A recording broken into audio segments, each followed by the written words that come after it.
Kenneth. Thank you, Professor Bacon-Shone. Hello, everybody. I'm Kenneth Chang from the Smart City Consortium. I think after listening to the presentation and videos made by our speakers, I think all of you should have a very good understanding on the topics that we are going to discuss in the panel discussion section. Today, we are very lucky to have a good mix of speakers, including 2 from the government, 2 from the consultants, and 1 from the professional body, CIC. So I believe, right, today's discussion will be very interesting, right? So let's start. I think we start. And I have already prepared a few questions for us to discuss during the panel. Let's go through it now. Now, first of all, I think you have already heard, listened to Bruce's presentation, right? He has mentioned about a lot of prototypes about urban analysis related to GIS and BIM integration. So I think all the people in the AEC industry know very well, right? BIM and GIS integration should be able to improve the quality of living, in particular during the planning and design stage of a development cycle. But unfortunately, in Hong Kong, integration of these 2 technologies are not that popular or common. I don't know why, maybe for some reasons. So I think the situation is not that desirable. I just would like to know how can the situation be improved? Could I ask Ada, do you have any view on this about GIS and BIM integration, not that popular in Hong Kong? Okay, thanks, Kenneth, for the question. I think there's some echo from the side. Yeah, I can't turn off my audio. Okay, Ada, you can speak now. Okay, maybe I can just deliberate a little bit. In fact, Hong Kong, one of the first in the world to integrate GIS and BIM. At a time when I was serving in the Housing Authority, I see the need to integrate. Sorry to interrupt you. Professor Bacon-Shone. It's okay. Now I've turned off my speaker. Now it should be okay. Please mute your... Okay, let's try. Yes. Okay, it's okay now. That's fine. Ada, please proceed. Now, and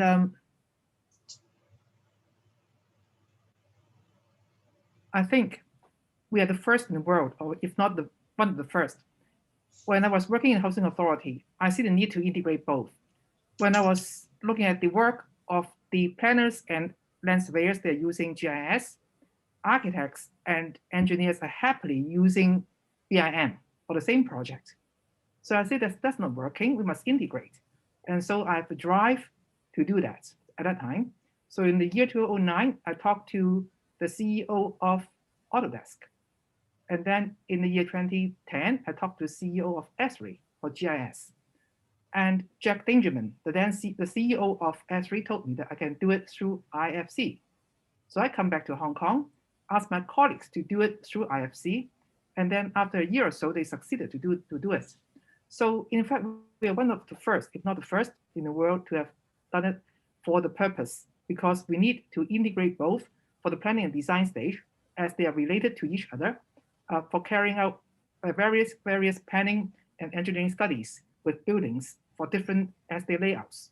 So that when there's a need, there will be a drive to do it. But not many organizations would have that kind of integration of the planning and design process at the same time. That's why it may not be too popular. But when we presented this, the work that we have done in Hong Kong to the European Union in the year 2015, they said, well, we haven't been able to do it. How can you do it? So in fact, I think we are one of the first. And in Hong Kong, I would say that if there's the need for the designers to apply this tool for their planning and design to be integrated for the benefits of the environment, then I'm sure that it can succeed. And it was not until end 2017 when we know that Esri and Autodesk has already got a platform where they can integrate these two tools together with BIM and GIS. So I think, like Kenneth, you're teaching the students to do it right now. And also, I think for our alliance, we are now developing a course for planners, okay, for HKIP, for BIM and GIS. So I think, again, gradually, this will come to Hong Kong. I think for next generation of planners and architects, they should know how to use these tools easily. And hopefully with the facilitation of the technology providers. Thank you. Thank you, Ada. Yeah, I really agree to what you said. But one of the major obstacles may be the incentive, especially for the private sector. For example, the developers, when they plan or decide their site for development, maybe they will not have such kind of incentive.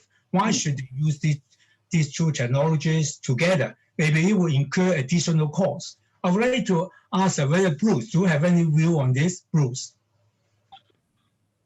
Yes, thank you, Kenneth. I'd like to just supplement what the terms you use, incentive. I think apart from incentive, I think it's about the requirements. Because developers in Hong Kong, they're more at the building levels most of the time. So BIM normally is the typical software they use. But I think in terms of requiring more functions or applications that needs to be assessed during the planning and designing stage, for both private and public sector, I think we need to drive by requesting more BIM plus GIS applications that needs to be done during these two stages. For example, the developer, if they need to assess the walkability level of their site together with the surrounding or peripheral environment.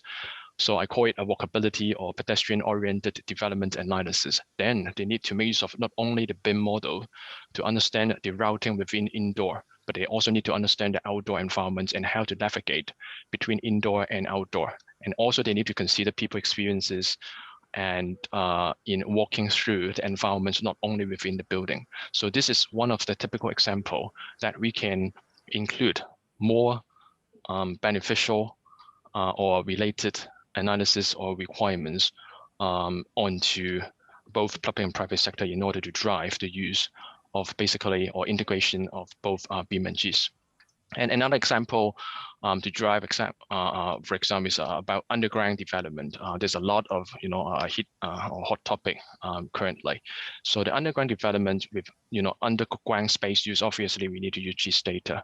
But in the meantime, we have a lot of infrastructure development making use BIM data, the underground utilities, and also plant room, et cetera, car park, for example. So how do we combine both together and create a visualization and analytic tool that can help both developers and also the public and also the government as a reviewing body to understand the whole site more comprehensively. I think this is another example to drive the use and making the petitioner and the industry to get familiar and also drive by actual examples. Thank you, Bruce. You have provided us a very good suggestion, right? But you have raised one very special issue about underground data, right? Because I think nowadays a lot of developments are done underground, right? Yeah. So we need to integrate data, GIS data above ground and underground. So could I ask Winnie, could you tell us whether CSDI can provide underground data later on? Spatial data later on, Winnie?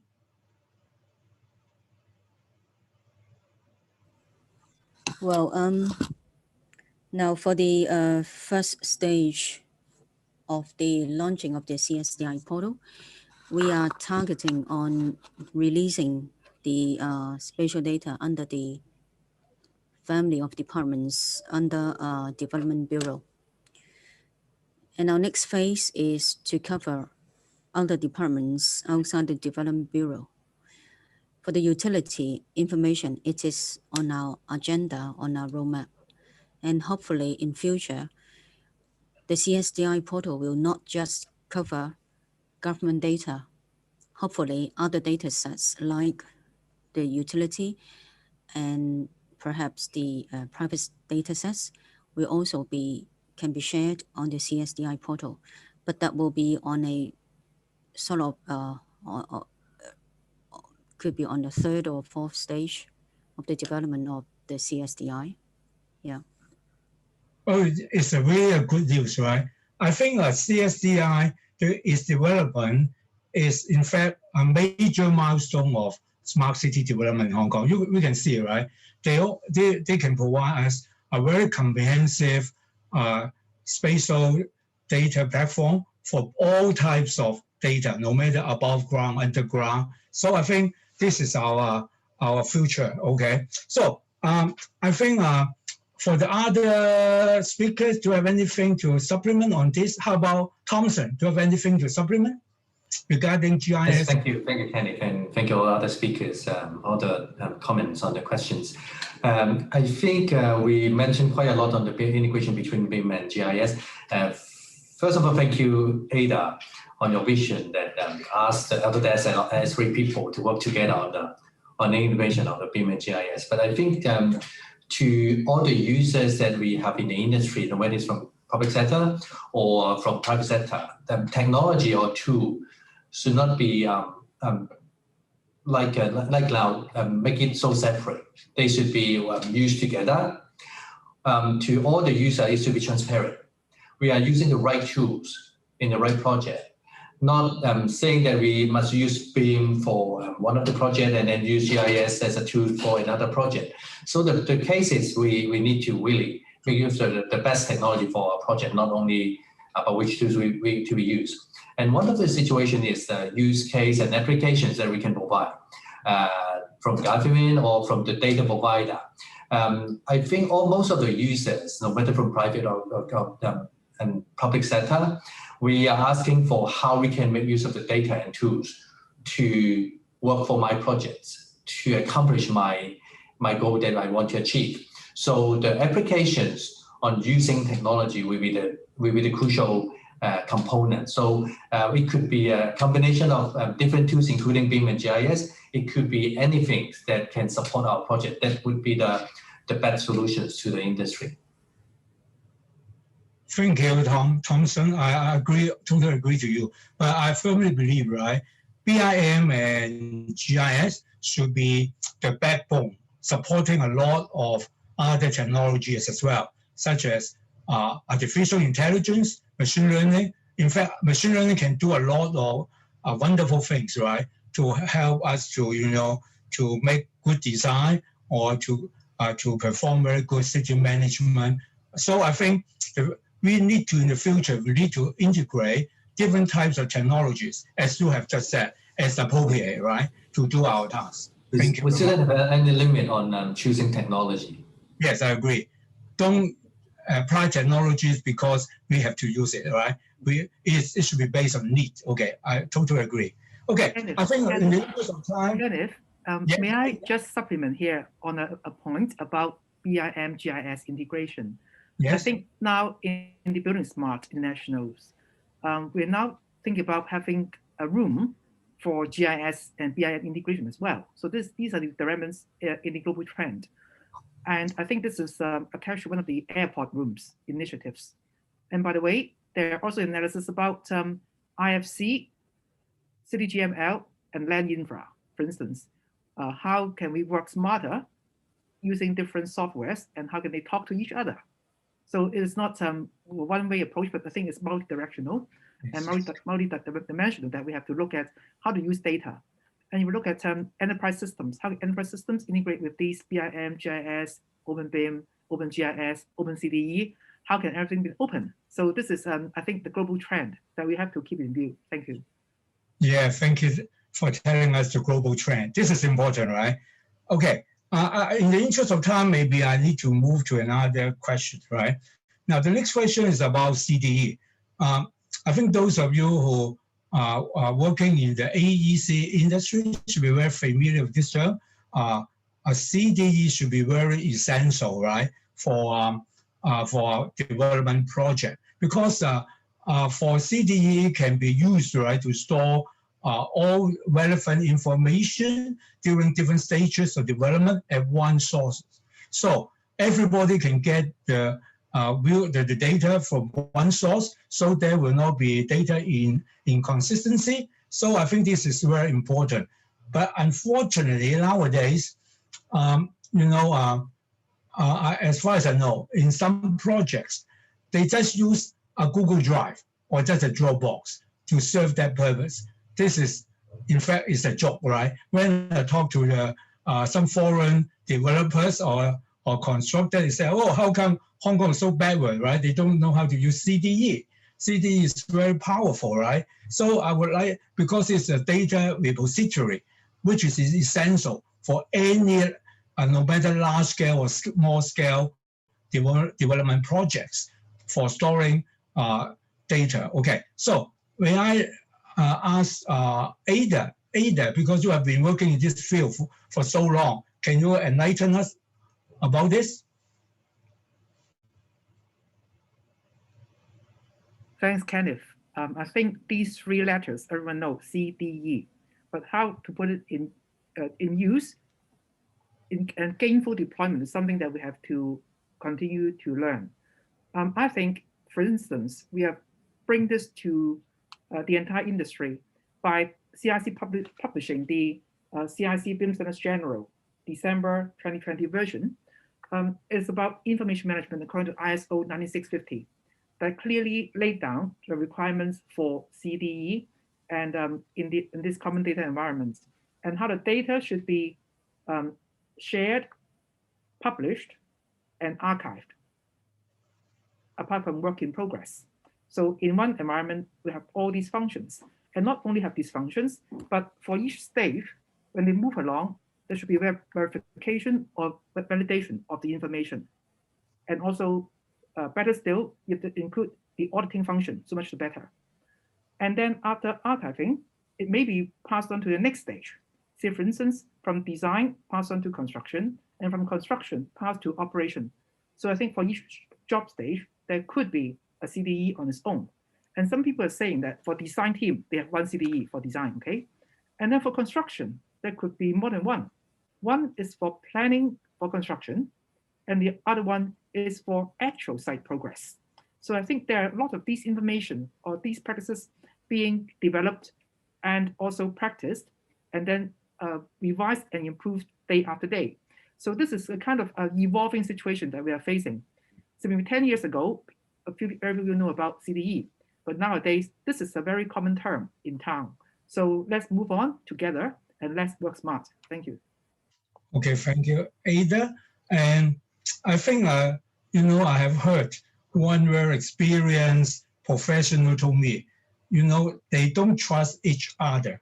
So what they are thinking of is to use blockchain. Blockchain is something for data storage security, right? Because if I don't trust you, how can I allow you to put data into the database, store it there? How can I trust that it has not been changed, right? You're perfectly right. I think before we can arrive at a standardized CDE, we need a lot of discussion among all the stakeholders, right? In order to develop a CDE that can suit a number, or suit all the needs of all the stakeholders. Yes, I think we still have a long way to go. Thank you very much. And the other thing is, I would like to ask Winnie one question, right? Because I think this question is about, as far as I know, CSCI is going to develop a 3D map, and according to the plan, the CSCI will complete about 1,250 buildings, right? But for existing building, I know that it's very time consuming to construct a digital model. You have to spend a lot of effort, right? You have to use a LiDAR, that sort of techniques, right? I'm just thinking, right, for those buildings who are not yet developed or under development, that means for those who have just who are going to submit their building plan, I'm just thinking, right, because under the current practice, the building department encourage, although they don't accept BIM model to replace a building plan submission hard copy, but they accept people submitting BIM model, the APs to submit a BIM model as some supplementary information. I'm just thinking, in the future, can we make use of the BIM model submitted by the APs, and so that we can incorporate it into the CSDI, so that you can save a lot of effort? Really? Well, I can only say from the perspective of the production of a 3D digital map, because the submission of the BIM model, I think it's something to do with the ESH as well. So, but the first thing I want to make it clear about the 1,250 buildings, the lands department will do the indoor map for these 1,250 buildings. For the 3D digital map, that will cover the whole territory by the end of that will be finished by the end of 2023. So for the new buildings, the team have been working hard that they will try to discuss with the relevant government departments, and plus including the developers, see if they can get hold of their BIM model. But whether will that be a sort of compulsory procedure through the building plan submissions, I can't say that. Yes. From my perspective, because the submission is not under the authority of the survey and mapping office, right? Yeah. Yes. Thank you, Winnie. I think it's rather promising, right? Because the lands department has a plan to talk to the developers, right? In the future, right? So I think there's one question which is related to the previous one. Can I ask Mr. Tam? Mr. Tam, because under the current practice, the buildings department only accept 2D building plan submission in the format of PDF. And of course, right, the AP can submit a BIM model as some supplementary information, but I think this is not that desirable. I'm just thinking, can, the BIM model can serve as a building plan submission in the future? I would like to know what's the current obstacles from receiving BIM models for checking building plans. Mr. Tam, please. Thank you for the questions. I would like to clarify first, under the current practice, in fact, the AP submits the paper-based plans for approval. We accept digital files, no matter 2D or 3D, as supplementary information to facilitate the checking of the calculations, such as the 4 areas. In future, when the ESH is rolled out, AP will submit 2D digital plans in the PDF format for our approval. Of course, he can submit together with the 2D plans the 3D BIM models as, again, as supplementary information to facilitate processing of the building plans. So the plans itself should be 2D PDF format for approval. But the BIM model as supplementary information can provide a lot of other information for our reference, for our ease checking, because later in time, we may have some sort of plug-in tools, for example, for checking areas. So the progress could be faster. And of course, it will depend on the development of the BIM and those plug-in tools. Regarding whether we should, for example, mandate electronic or BIM submissions, I think we are of the opinion that it may be too premature at this juncture to say anything on that point. And we have to monitor the development of the application and coverage of the BIM usage of the building industry. And I would say that when the ESH is rolled out, certainly there will be a review on the subject. But at this juncture, there's no solid time frame for the review. Thank you. Okay, thank you very much. Ada, do you have anything to supplement on this issue? I think let's work together to see if the industry can help to accelerate this movement. The reason I say this is because I think with CIC's task force on BIM submission to BD, we hope we can identify the challenges and see if there are any solutions that we can help. Say, for instance, like in the workflow, or how do we manage the information and data, and see how we can help to drive something maybe together with BD and the industry. We have already identified some kind of challenges from one of the pilot projects, and we're now working with the authorized persons and also BD's colleagues, as well as CIC's colleagues, to see if there are any R&D work that we have to help.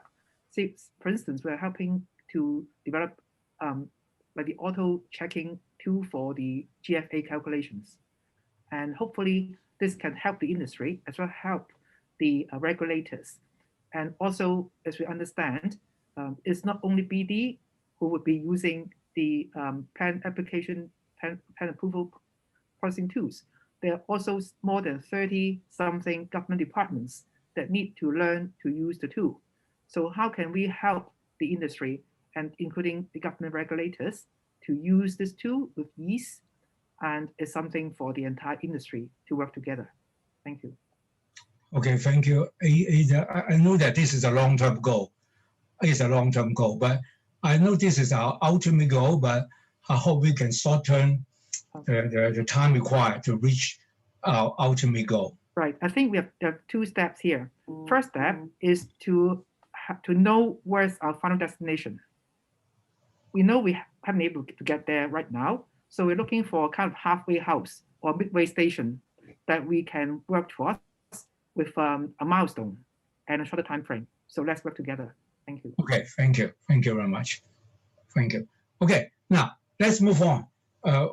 At the present moment, I understand that some government departments, including the lands department, they disseminate no matter spatial or non-spatial data in some open data format, standard format, just like JSON and XML. I fully understand these are, these should be the right standard, right, for open data format for dissemination and sharing. But however, for common people or common, if they don't have sufficient, because when you really want to make use of those data for analysis, you may need to do some transformation into some format. People can easily process it, but it will involve the running of some computer scripts. As far as I know, some government departments, like the lands department, they have already provided some tools to assist the citizens to extract data from those format. Okay, but the point is, still there are some citizens, they find it difficult to make use of those tools. I'm just thinking, how can the situation be improved? That means that not all people know how to convert XML or JSON format file into some other format for the analysis. Okay, can I ask Thompson, do you have any suggestion on this regarding the data format? Okay, thank you, Kenneth. I think the example that you mentioned in the question is about JSON or XML file that's a more technical kind of format that people may need to use scraping to read the information. But now I think from the government point of view, they are actually working hard, very frontline, that they are converting the data to some format which is much easier for people to be consumed. Like Ada and Winnie also mentioned about IFC and CDGML. If you remember the slide, one of the slides that I was showing from the collaboration between CDD and Lens Department and also CIC, we are making use of one of the NDA project, a new development area project, to convert all the BIM models to IFC and CDGML, which will be much easier for people to be consumed in the government sector. Of course, data is one of the key things that people need to aware of, need to understand how to use it. But I think another possible option is like everyone knows about cloud platform. Cloud is a new, not very new already, a new technology that people can consume service in a cloud, in a common area. I think in the very near future, all these kind of spatial data, non-spatial data, and application will be put on cloud. And then majority of the users will be using the service provided by the cloud service instead of I need to download the data, I need to make use of a particular tools to do something I want to do. But it will become a service, data as a service, platform as a service kind of stuff that will be coming in a very near future. Agree, right? Cloud services will be, it will be, I think it's quite popular now, right? Especially in processing, big data set.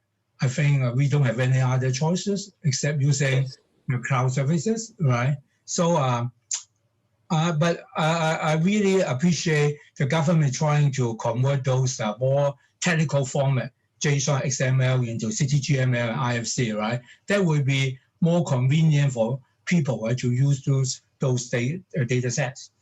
And another, I would like to, let's move on. Because I know that I really appreciate the CSDI has provided a lot of services and also applications and also data set for people to use.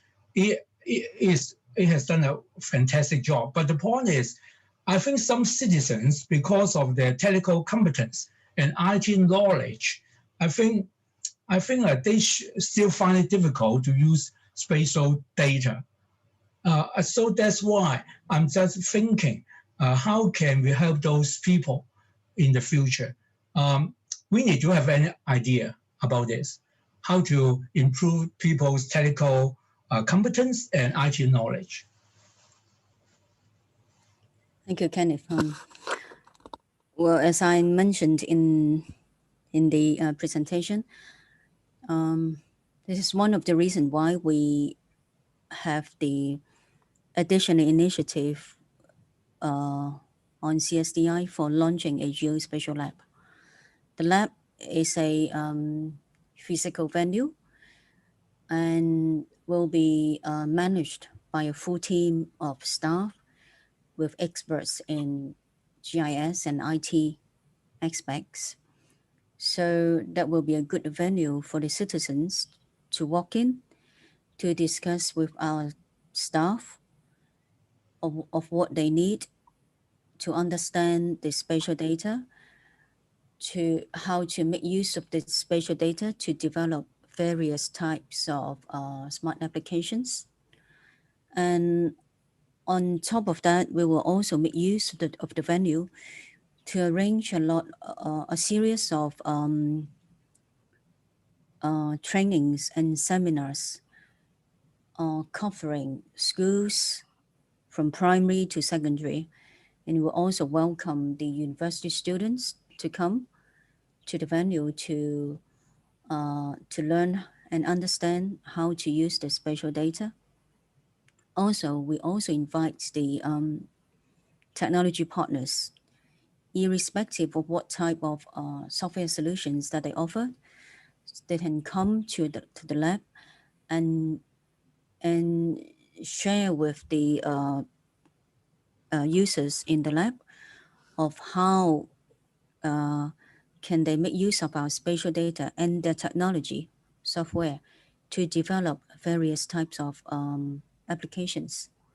So the GeoLab is a first move or first start to promote, for the government to promote the use of spatial data not in a government venue, in a sort of the lab is in Guntong in Millennium City. So I'm sure that it will have a lot of startups, youngsters, and it's very good convenient locations for the students to go there to learn how to use the spatial data.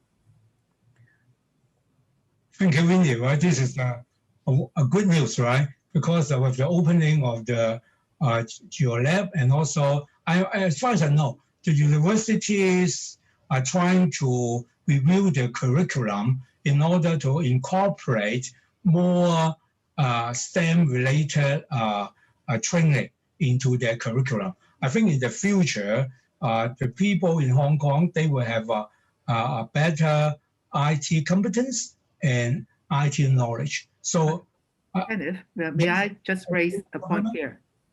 I think I have high hopes on the tertiary institutions and our younger generation. And actually, CIC has signed a memorandum of understanding with all the major academia or the academic institutions to drive BIM in their curriculum. How can they do it successfully is something that they could achieve. For instance, City University have an integrated program for their final year students that they work in integrated multidisciplinary teams using BIM to produce the final year project. I think that's a very good move. So how can universities integrate BIM, GIS, and other IT applications into the curriculum is something that I would like to see in all the tertiary institutions.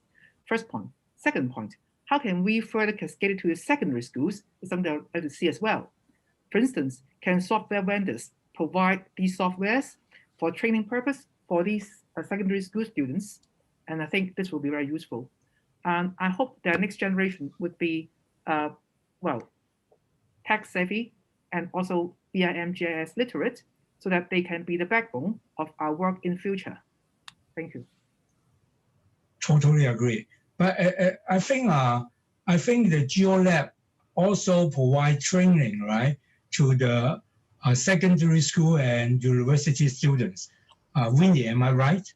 Yeah, well, STEM education is one of the sort of missions of the GeoLab. Yeah. So I think with the combined effort of CIC and the GeoLab, I think the younger generation will be better equipped, right, with all these kind of, competence. Yeah, and for serving professionals, I also have high hopes for the professional institutions like Hong Kong Institute of Architects, Engineers, Surveyors, Planners, so on and so forth, to introduce these technology, BIM, GIS, to the professionals as well, as the lifelong continuing professional development. Yes, Aidan, you have done a lot on this, as far as I understand, right? Because Hong Kong BEMA is going to organize a training course, right, for the town planners, right? Yes. But we hope we can also Hong provide it to maybe architects, surveyors, engineers as well in future. Yes. So this is just the first training for the HPIP at the beginning. Yes, very, very good, right? But I hope the government will provide some incentive for the for the professional bodies to do this, because as far as I know, Hong Kong the Development Bureau has provide some funding to promote this. Yes. Last year. I think government incentive by providing funding could be effective as well. And we hope we can do more in future. Yeah, of course, yes. Thank you. Now, I think I have one more question to ask for the discussion panel, and then I will try to respond questions raised by the participants through the Q&A. Okay. Now, one thing I would like to raise is about the government. I know that the government is trying very hard, right, to open up data set for public access. But unfortunately, dissemination of this data may lead to some privacy issues. I'll give you one example. For example, for census data, if the Census and Statistics Department release data up to the building level, then it may lead to some privacy problem because people may know who that person is, which household is. Okay, so how can this kind of privacy issue be overcome? Because I think it's not that desirable, right? But if, for example, of course, right, the government can release data with a larger spatial unit. For example, the government will only release data up to street block level or small street block level, not up to building level. Then it can, resolve a lot of problems. But that is not desirable. Okay, so how can this problem be overcome? Ada, what do you think? I think there needs to be some kind of secondary treatment of these data before they can be released. If you're looking at the block level or street level or district level, but not individual level. But this is still the right way to go. Say, for instance, if we want to know the energy consumption of a building, we don't need to know each and every user, but we'd like to know the overall. How are they performing? Is it good? Is it bad? Can they improve?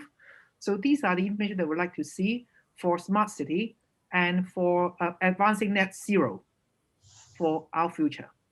We have a mission to decarbonize by the year 2050. How can we achieve this? We need data, we need information, we need the target setting and move forward. So these will require information or trusted source of information for us to know how well we are performing now and how we can move on. So I think this is essential. Respecting individual kind of privacy is a must for Hong Kong. But on the other hand, this must not deter us from using data or getting data to be acquired. But sometimes if we need enabling enactments or legislation, then they may need to take some time. But we should identify all these issues and help to resolve them. Whoever brings a problem should also consider how to bring a solution. Yes, I totally agree, right? I think aggregating data as appropriate should be the way out. Okay, yeah. Totally agree. Now, I think I've already finished discussing the questions I've prepared. I think it's about time to open the questions from the floor. Now, we have received a lot of questions from the floor, 12. Maybe we can try to answer all of them, but I'm afraid maybe we don't have sufficient time. But I will try my very best. Okay. Now, the first question we receive is, I think the question should be to Winnie, right? The question is about, will geospatial lab allow remote access?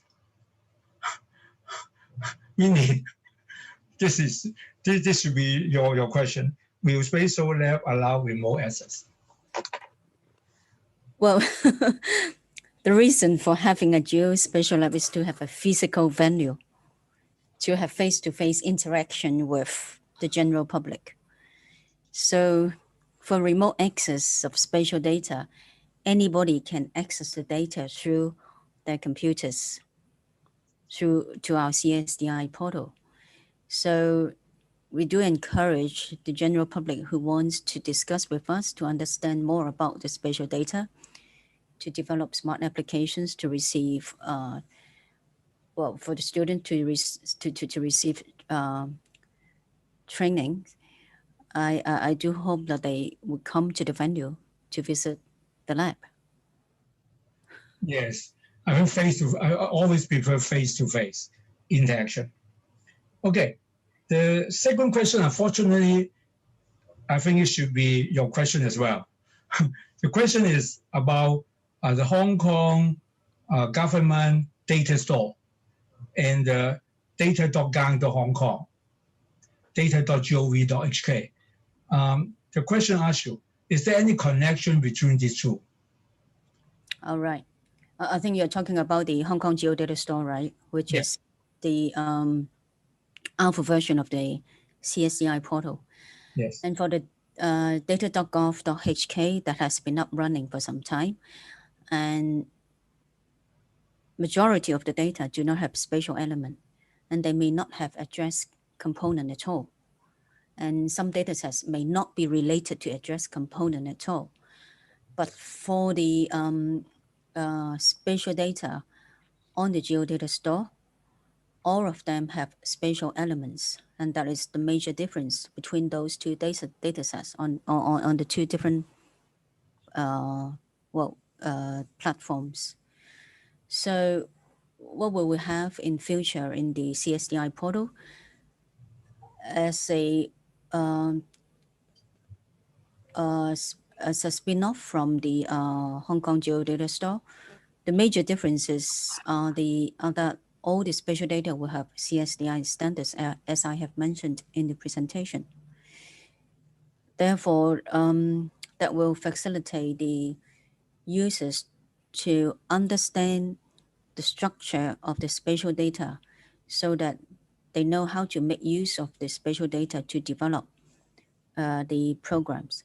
And that also addressed to your earlier questions, why some users do not know how to convert their data is mainly because the datasets at the geodata store at the moment do not have metadata, do not have data specifications, and they are not standardized. So in future, when we have all these standards come with the datasets, in particular that all the datasets will have APIs. So that will facilitate the users to use the data in a much easy manner. Yeah. Okay, thank you, Whitney. Unfortunately, and the next question is also for you. I don't know why.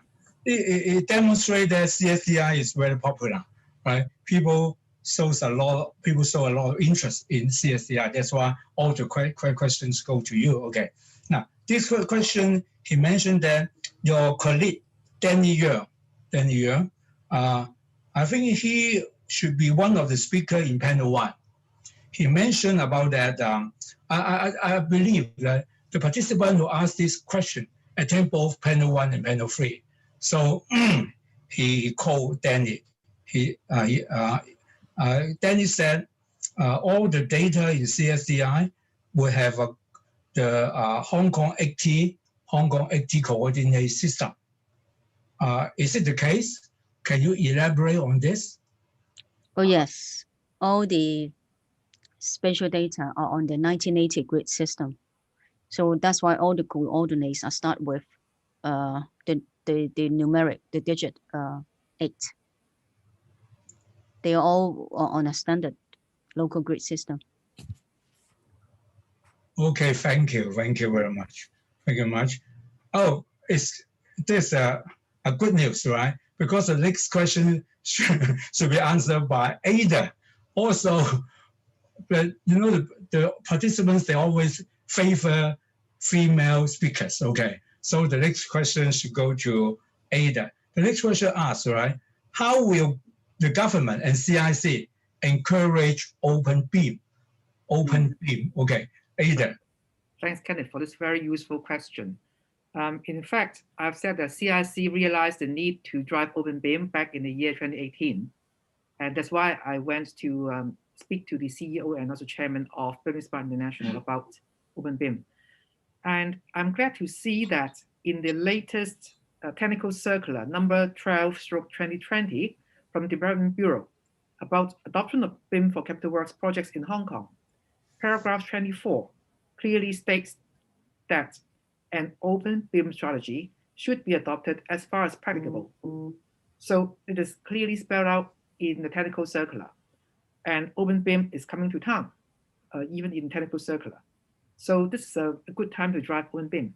And then for CIC, in the newly published CIC BIM Standards General version 2 with Hong Kong Local Annex of ISO 9650, this is a very useful book that I would recommend anyone to read. And there's a section which mentioned open BIM. So, and also in various publications, we try to incorporate some elements of open BIM that includes adoption of Building Smart International's IFC and also BCF formats would be encouraged in the project coordination. So gradually, BIM will be introduced by the Development Bureau and also CIC. Thank you. Thank you, Ada. I think Hong Kong abatement, one of the major roles of Hong Kong abatement CIC is to promote open beam. Am I right? Yes, that is correct. And for Hong Kong abatement or the Alliance, which is the Hong Kong chapter of Business Smart International, we are the, say, authorized dealers for handling open beam training certification in Hong Kong. And I think we will play a very useful role in driving BIM with open beam in Hong Kong with CIC and government. I am impressed by one speaker from the Netherlands a few years ago. He said, we don't need the term open BIM because what I learned for BIM is open right at the very beginning. So I'm just wondering how come Hong Kong do not learn open BIM right at the beginning? And I think we need to do it now, if not a few years before. So let's work together. Thank you. Thank you, Ada. Now, the next question asks, how can data be linked up across different levels? I think the question refers to how can we link up data from different levels. Say, for example, from some data is stored at the street block level. Some data is stored at the building polygon level. So I think this should be something to do with GIS operation, because in GIS operation, through spatial analysis, in fact, we can do a lot of spatial analysis across different layers, and also we can do a lot of queries through different layers. I don't think this should be a problem. This can be handled by GIS analysis, okay? Anybody would like to supplement? How about Bruce? Do you have anything to supplement? I think we can also see this question from the perspective of interconnectivity between data sets. For example, we mentioned quite a lot from our speakers different applications. Well, we have green density and tree data across the territory. We also have air quality data across the territory from our monitoring station. We also have walkability data and transport data. So how they can be linked up and what are the correlation between this data? I think the reason I mentioned this is because now different departments or different users, they create the applications in Sino. They try to understand the air quality performance, transport performance, wellness, air quality performance, etc., etc. But what are the correlation and interconnectivity between these data?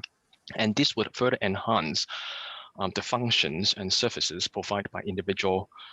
Let's say, we have the transport e-mobility apps. That can incorporate the air quality data, the green density data, the wellness data, and the correlation between health and air quality, or tree or green density. So these are the functions or the applications, the connectivity between the functions that we can further explore. In addition to what you mentioned at software level, how they can be dealt with. Yes, thank you very much. Right, thank you very much. I totally agree to what you said. Okay. The next question is about CSDI portal.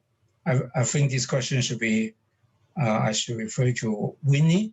Now, because a CSDI store around 300 data sets, and the data are updated at different intervals, and maybe they're collected from different sources. So the question asks, how can we make sure those data providers supplying up-to-date data to the platform? That means when they use the data, how can we make sure that the data they make use of to do the analysis are up to date? Winnie. Right. Internally, we have a working group with all the data providers, mainly from at present, mainly from the government departments, informing them, reminding them to update the data as per the schedule that they provided us. And in parallel, we are working on some validating tool on the CSDI portal. So we will sort of regularly checking the data updateness and frequency. And if for those who haven't updated, we will sort of alert them, making sure that the data will be updated according to the schedule that they have informed us. Yeah. Okay, thank you. Thank you very much. The next question is about, should be for Bruce, right? The question asks, are there examples of prototypes that work on social problems, like the spatial patterns of crime or poverty? Bruce, you should be the expert. We are more touched on the physical provisions and facilities, but on social aspect, as you mentioned, crime or other things, I don't think we have covered to this extent. But I think we touch on more on, like, for example, health and wellness, and also safety with regards to the connectivity and walkability. So it's talking about not only to assess or to understand the shortest path between point A and B, but also be concerned about the comfortness, the experience when we navigate along the city. So for example, we also correlate with different persona and trying to understand, for example, an elderly person walking from a basement, for example, MTR station underground, how she or he go from basement MTR towards her or his elderly home. Then meaning he needs to go through a lot of steps or different environment. So I think these kind of aspects we have already covered already in the connectivity analysis as shown in one of the prototypes under the BEAP project. And I think this is the point that I mentioned previously about the interconnectivity between data, because it's not only about point A and point B shortest path, but also persona and also other functions to be incorporated. And other dimensions being embedded, like social or physical or environment. Yes, I think a lot of different type of data can be integrated together to carry out a very comprehensive study, right? Because our environment is very complicated, involve social data, environmental data, and land data, a lot of things. Okay, so I think this should be the future trend, integrated different types of data together for analysis. Okay, the next question asks, will Hong Kong government adopt the Open Data Charter, which was signed by the G8 leaders? Ada, do you have any idea about this? Kenneth, I have no idea about this one. Maybe if Winnie from the government side will know more about it. But I think open data is definitely the global trend and the way forward. Yes, I also know very little about Open Data Charter. Winnie, can you share with us on this?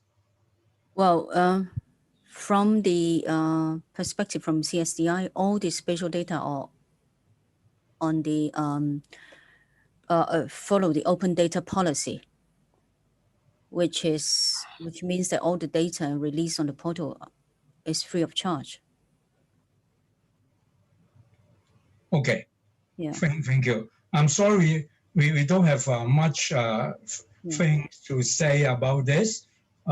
So maybe we will try to learn more about this in the future. Okay.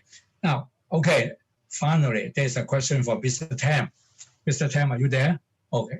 Okay. Thank you. Now, I think the question asks, is it necessary for government department to use the BEAM data internally and also openly? That means when you receive the BEAM model from the APs, right, they submit the BEAM through the ESH in the future, right? I think, do you need to obtain any consent from the AP before you can use it internally or openly? If yes, do you see this consent is difficult to obtain?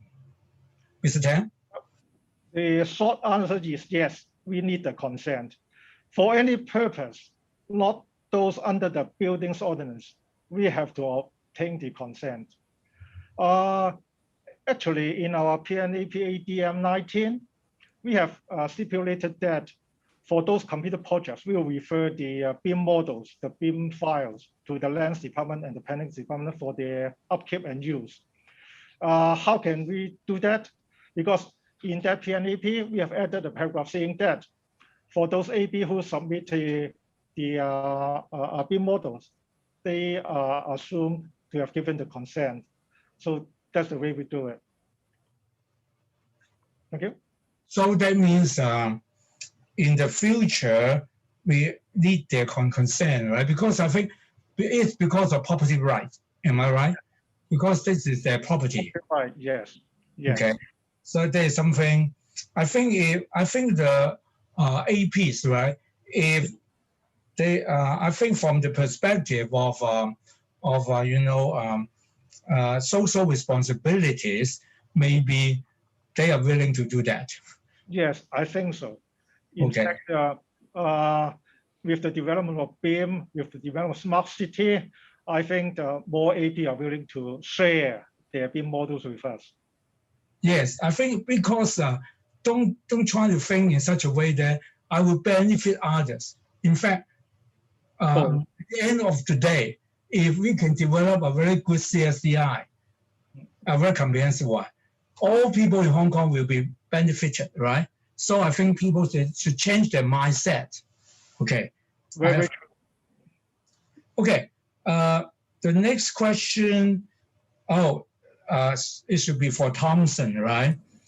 Thompson, what are the major challenges for Hong Kong to run similar scale construction project using BIM, CDE, and GIS, as mentioned in the Malaysian case? What solutions could you offer? Thompson? Yes, thank you, Kenneth. I think it's not a rare problem that we are facing. It's a common problem, even in the Malaysia project, or we are running this kind of big mega-size infrastructure project in Hong Kong. We share the same problem. There are two areas that we really experienced in that project in the past. It was a 2017 project. The first part of the problem is about, I can say that there's a hard type of problems. It's about the data availability. As you all know, people working on their design, working on their construction things, they have their own habit to prepare data. May not be in digital kind of format. It's very difficult to make it available in the system to be shared among a system. That's one of the big challenges that we did in Malaysia at that time. We actually spent quite a lot of time to gather all the information together, standardize the format, standardize the structure to make it available to all the people. That's the first part of the problems. And the second part, I think, is actually more difficult to resolve. It's about, like Kenneth just mentioned, it's kind of the habit, the cultural difference between people. This type of project, we always have a lot of parties to work together on the collaborations.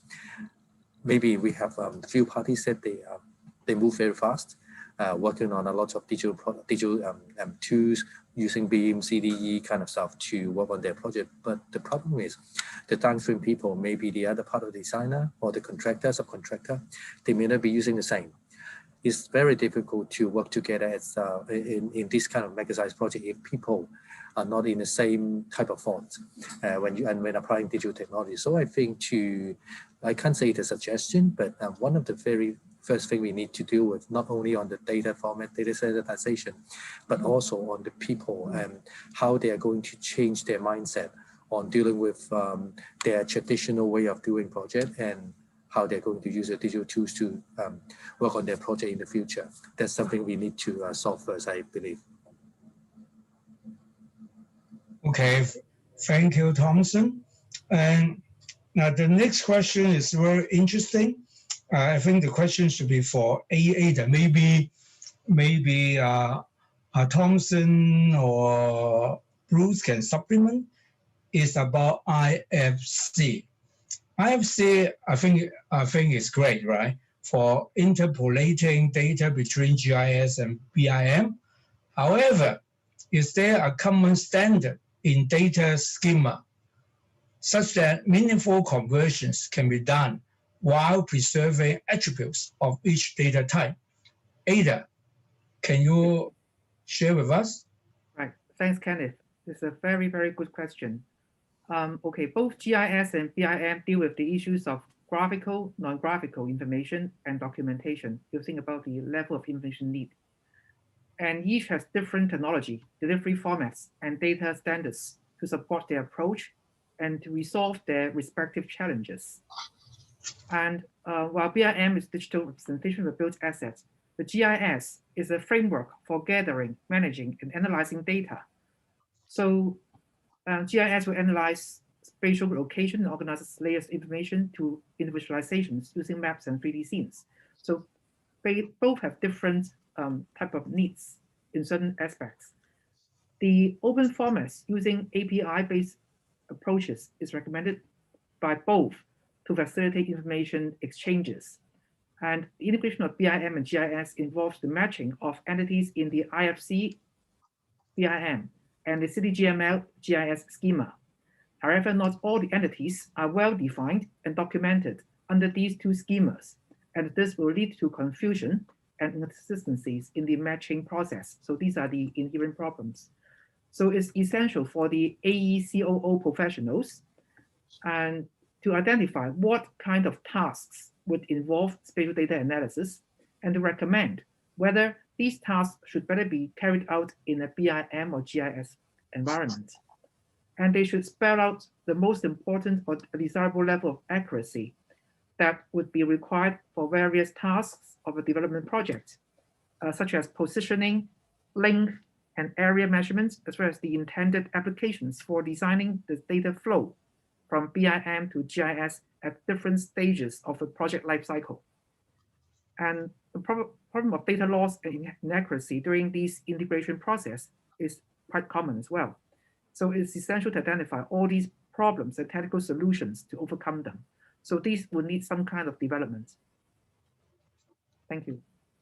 Thank you, Ada. How about Thompson? Do you have anything to supplement on this about IFC? One thing I would like to supplement, it's not only on how we are going to work on the IFC format, but also need to work together with the auto software vendor. We've been experiencing some of the problems that when we are trying to convert data from one end to the other end, which is from a software vendor software to IFC format, that sometimes information is lost, not because of the IFC format. It's because of the software design, because they may not want to expose some of the information to a common open format that could be exchanged to other software platforms. So this is something we need to work together with the software vendor. Promoting open format actually won't block them from generating more business, but actually open up a big market for them to pursue. That's something we need to do in the future.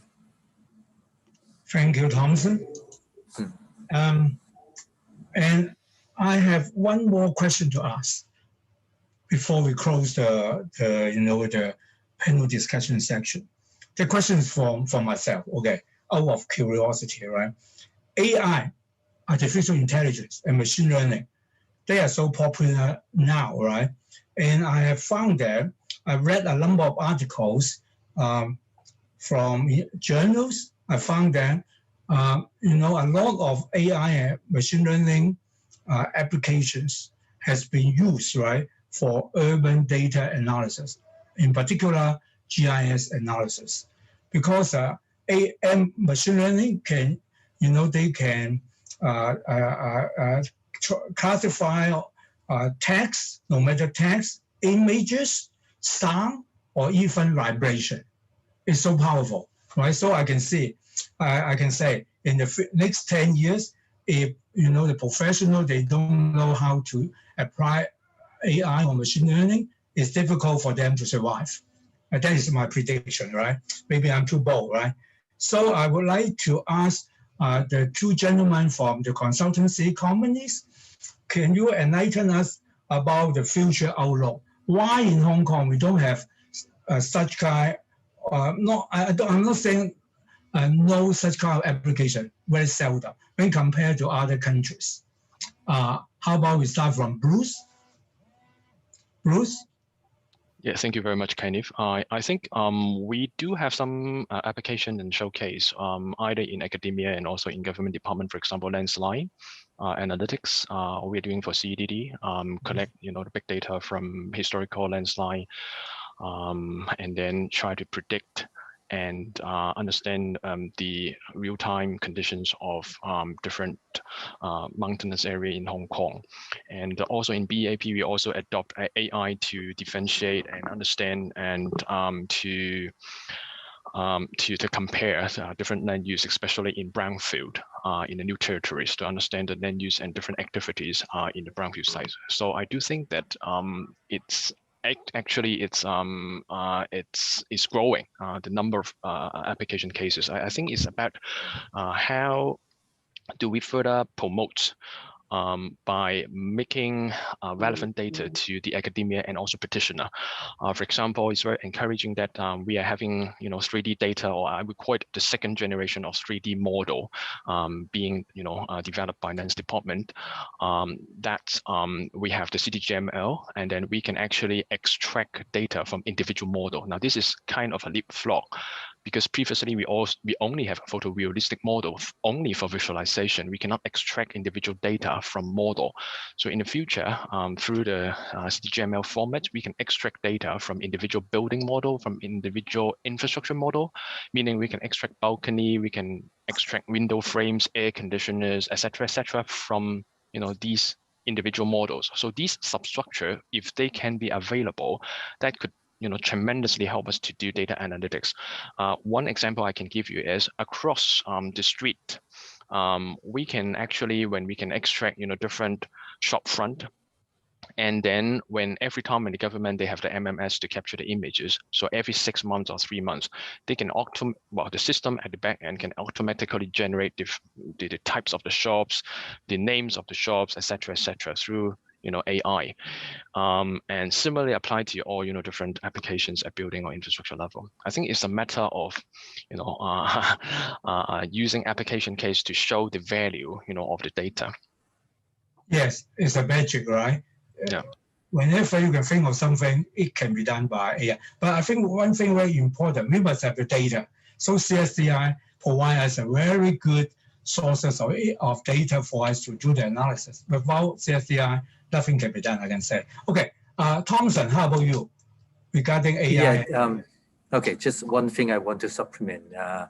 I think we have quite a lot of example prototype that doing either AI or machine learning in Hong Kong or around the region close to us. But one of the things is actually relevant to the topic we discussed today, and also the conference theme is about the data, open data. AI machine learning actually need a lot of data, a lot of data to make it more accurate, make it more useful. So even we have a very good algorithm now, but we don't have enough data to test it. We don't have enough data to make it learn how it should be providing the data result to us.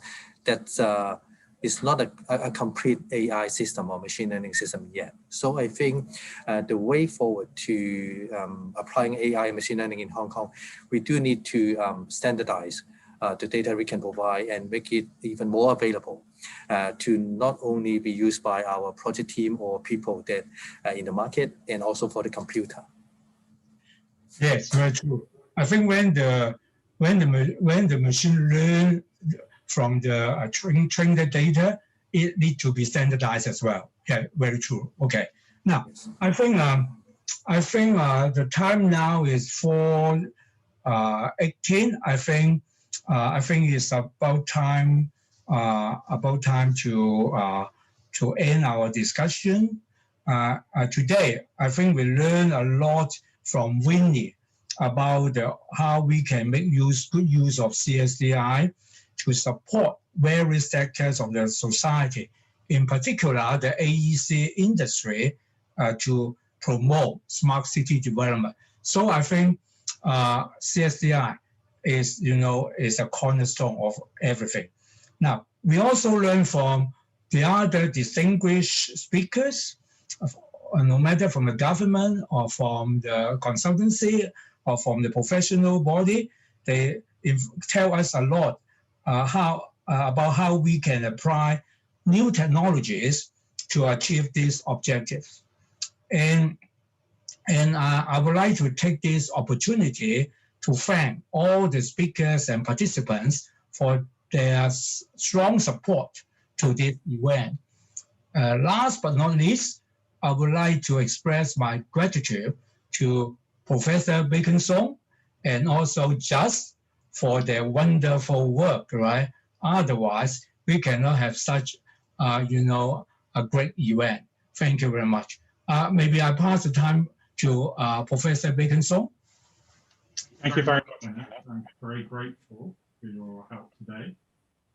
I just wanted to highlight that two of the issues that were discussed are addressed in the videos, in the standalone video. So the issue about privacy and how to handle that, the broader context is covered in my video called Safely Maximizing Value from Publicly Funded Data, where I cover the data protection law and I cover the new two Law Reform Commission proposals on a government records law and access to information, which are both very important in this context. And an example of how to share data safely despite the privacy issues, there's a video from Joanna Pang from the Hospital Authority talking about the Hospital Authority's data collaboration lab. And Census and Statistics has a similar secure enclave arrangement to allow for data to be analyzed in these situations.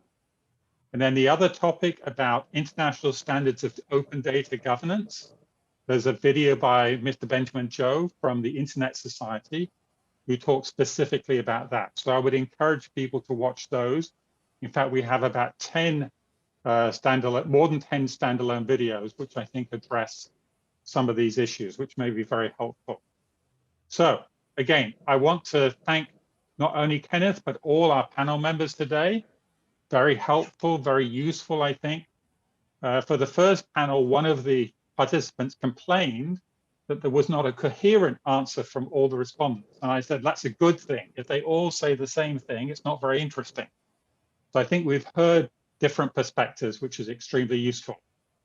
And then last but not least, tomorrow there is another panel. Tomorrow's panel focuses on public transport data. Unfortunately, I cannot attend myself as I have to teach all day, but Just will be looking after this. So I encourage you, if you have any interest in access to transport data, this is very important. We have the moderator tomorrow is Patsy Ho from Citymapper, but we also have Ricky Ho, who's a smart mobility engineer from Transport Department.